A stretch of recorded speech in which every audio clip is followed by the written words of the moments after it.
رسول اللہ صلی اللہ علیہ وآلہ وسلم نے فرمایا، اللہ تعالیٰ اس شخص پر رحم فرمائے جو عصر سے پہلے 4 رکعتیں پڑھے۔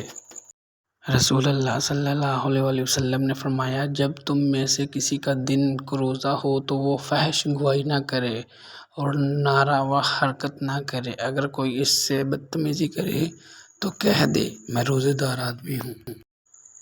3 آدمیوں کی دعا رد نہیں ہوتی: انصاف کرنے والا، حکمران، افطار کرنے تک روزہ دار، مظلوم کی دعا۔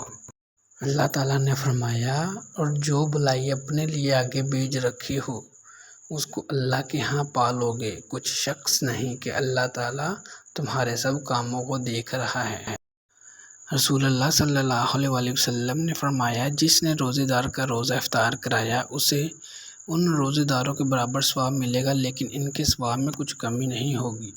حضرت عائشہ صدیقہ فرماتی ہیں، جب آخری عشرہ شروع ہوتا ہے تو نبی صلی اللہ علیہ وآلہ وسلم راتوں کو جاگتے، کمر کس لیتے اور گھر والوں کو بھی بیدار کرتے۔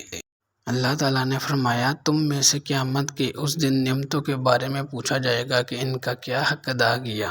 رسول اللہ صلی اللہ علیہ وآلہ وسلم نے فرمایا، اللہ بندے کی مدد فرماتا رہتا ہے جب تک بندہ اپنے بھائی کی مدد کرتا رہتا ہے۔